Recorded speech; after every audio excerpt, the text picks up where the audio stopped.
Клиенттің осы историясы мені шок қылды. Мықты кәсіпкер, біраз жыл уже кәсіпте жүрген. Бірақ арендасы кішкене кешігіп қала ма, ісі сотқа кетіп қалады. Клиентпен кішкене конфликт бола ма, ісі сотқа кетіп қалады.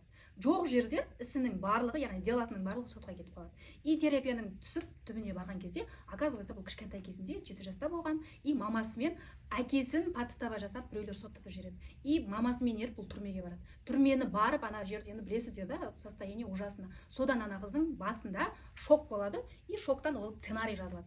И қазір қандай әрекет жасап жатса да, ісінің бәрі сотқа келе береді. Потому что бұл қыздың басында, яғни көп ақша, бизнес, ол сот.